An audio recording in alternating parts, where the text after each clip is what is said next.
Are pressure injuries affecting the credibility of your facilities? In this short video, you'll find out the 8 steps that you need to monitor and make sure that you are doing so that way you don't have pressure injuries affecting the credibility of your facility.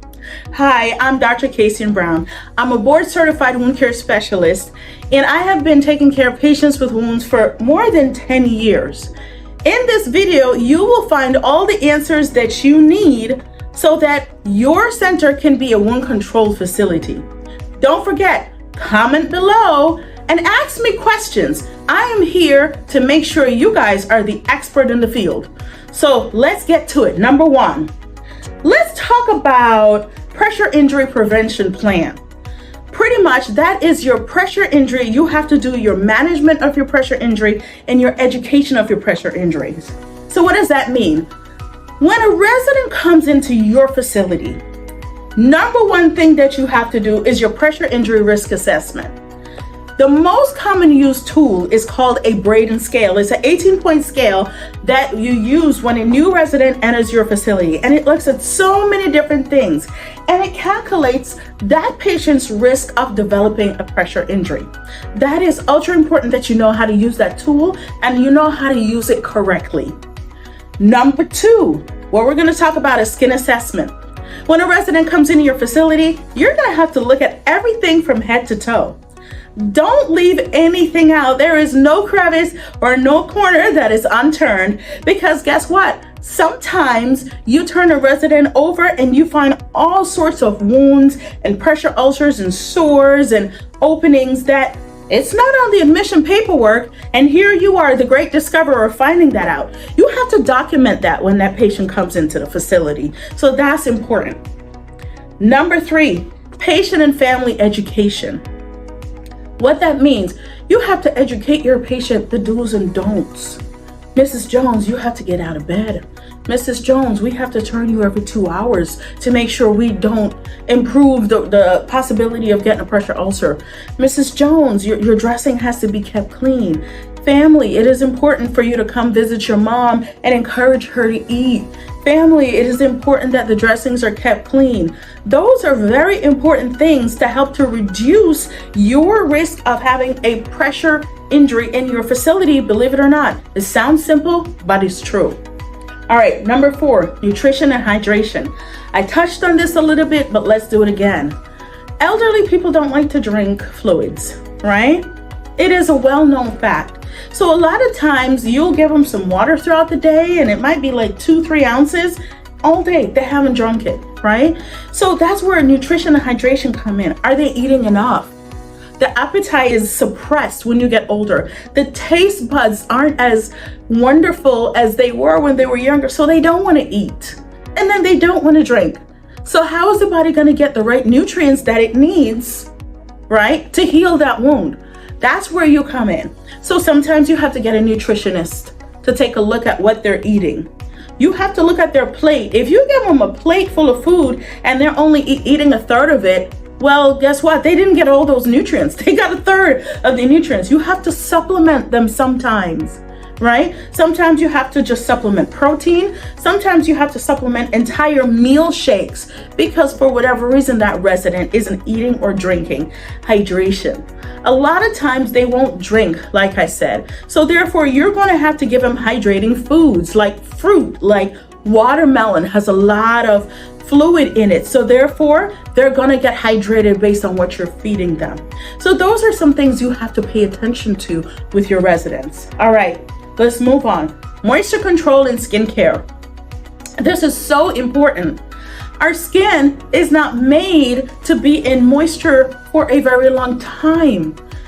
Think about it. When you go in the pool and you stay in the pool for an extended period of time, what happens?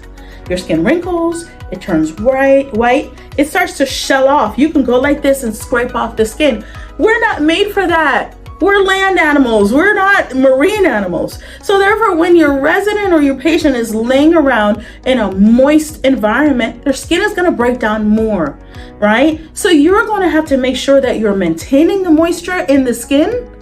So that way that skincare is on point. Sometimes it's applying barrier protection around the wound or on that skin to help the skin not break down. That is also important. All right, mobility and positioning. We all know that as you get older or you have certain types of injuries, you just can't move like you used to. But one of the worst things is immobility and not changing position. A lot of times, elderly residents especially, they don't want to move. They don't want to get up. They don't want to move around. They want to lay in the bed in the same position for hours and hours. That is an equation for pressure injuries and skin breakdown.